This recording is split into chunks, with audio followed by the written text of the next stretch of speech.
Hello, hi, how are you? We are celebrating today.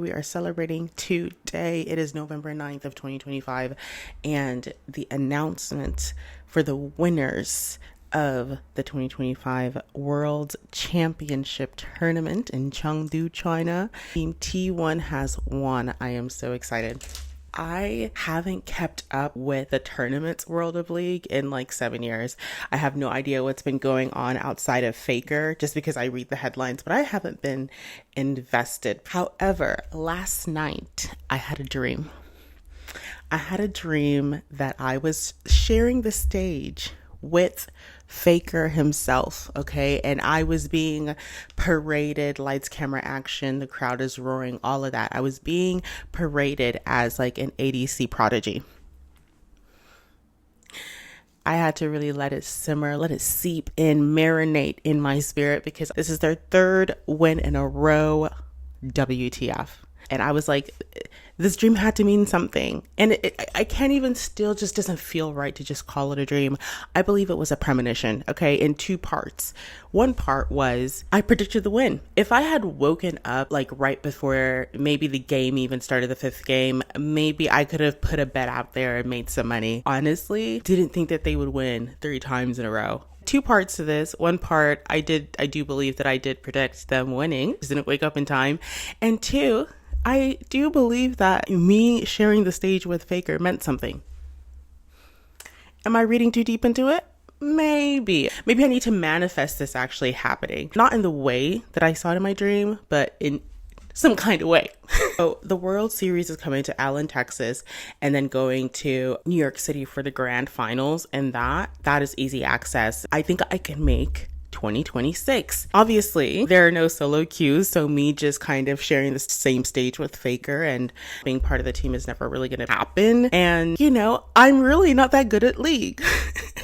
I actually suck. I don't think I've actually done introductions yet. So hi, my name is Sammy. This is Everything Eventually, where we eventually will talk about everything. I am a League of Legends fan. You heard that right. And I am tired of people kind of turning other people off to League because I feel like skill issue. I am a matured person. I have been off and on the internet. I have had social media. I've deleted social media. And even though I can see how beautifully chaotic and unhinged people on this platform can be, I don't think that should be a deterrent to the actual game, the artwork, the lore, just everything about the beautiful, maybe demure, couth parts of the community that have so much to offer. Whenever I talk about League to people, I tell people to play because you learn to get over a lot of the stuff. So moving on forward to what exactly this video is supposed to be about, I already said I suck. I've been playing League since 2013. I think I've been a part of the community since 2011. I have kind of always just been a participation award type of lady when it comes to League. I just want to be there. Like I said, I'm into the art, I'm into the cinematics, I'm into the lore. I'm not netcrit level, so don't quote me on anything actually, and don't ask me about anything. I only really care about what I care about, but I can still appreciate it overall as like a complete product. If there was ever a participation award that I get from anyone, I would love for it to be from Riot, just because I wouldn't be offended at all. I'm just happy to be there. So being happy to be there also doesn't lend well to having a win at all. When you're playing competitive games, especially in a team, the assumption is that everybody wants to win. But when I was playing, I was like, I'm just there to have a good time. I could win, I could not win. You know, this is really fun. But it was like PvP and ranked games that I was doing that in. And after somebody called me out on it, I understood a little bit more, especially when I got into really trying to hold my own in a game and somebody was just not being that great. Even though I was encouraging, you know, and trying to help them out, I still had that little bit of feeling like maybe you need to go do co-op versus AI first, you know, grind a little bit before you come back and play with us more matured players. I learned a lesson in being considerate when I'm playing different game modes in League. I just want to touch on something that's a little bit serious. I have been, you know, I have hobbies. I have things that I do, things that I spend money and time on. And it just kind of sucks when I look back and I don't see any improvement in strategy or like technical skill, I feel like I'm like wasting money. Like I, started doing oil paintings, and even though I understand some of the fundamentals, I'm like, where have I improved in my technique? Where have I improved in my art? Even with my acrylic paintings, they still look just about as good as they did 3 years ago. And I'm like, no, I need to improve on color theory or lines or something, because I'm buying $60 tubes of paint. I invest a lot into my hobbies, and a lot of time, a lot of money. A lot of headspace, okay? And that is very expensive these days, okay? I need to see an ROI from myself, not anybody else. I need to see an ROI. So I have a plan that hopefully by next year in October, I believe that's when the Swiss stage and the play-in's happening, I want to be gold. And I'm going to do it while maining Miss Fortune. This is her in the back. This is her Prestige Broken Covenant skin, and it is my all-time favorite. I do not own it. I do have the Waterloo MF, and I really like that one. I purchased that with my own money. I enjoy Miss Fortune. She's my girl. Her lore isn't as interesting, and honestly, I wouldn't be able to quote it to you. I know she's like pirate getting revenge for the murder of her family. This is why we have Necrit.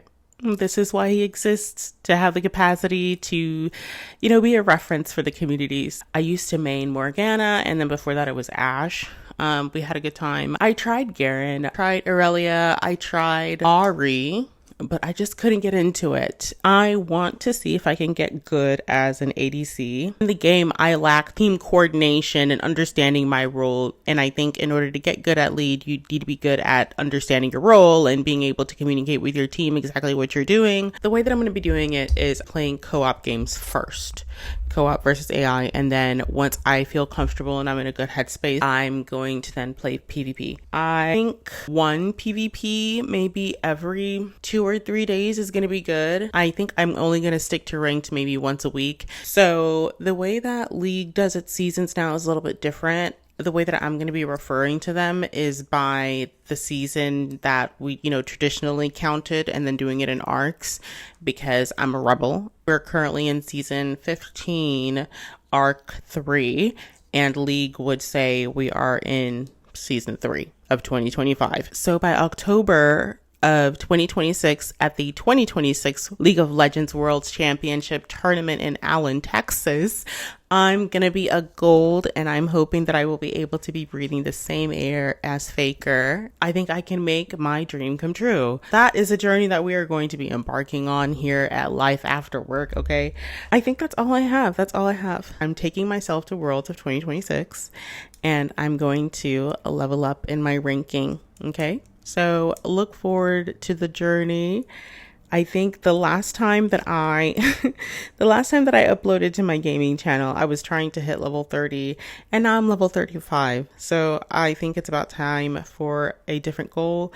And this kind of just fits in with the timeline. So 1 year to gold. I'm excited. Be excited with me. And again, if you are new to the game, if you're new to League, just go ahead and start playing. Get into the lore, get into the music. There's so much happening in the space. It is so awesome. Please join us in our insanity. It is a great time over here. We are the best sorts of crazy people. I have nothing else for you guys for the time being. I will see you when I see you. Bye-bye.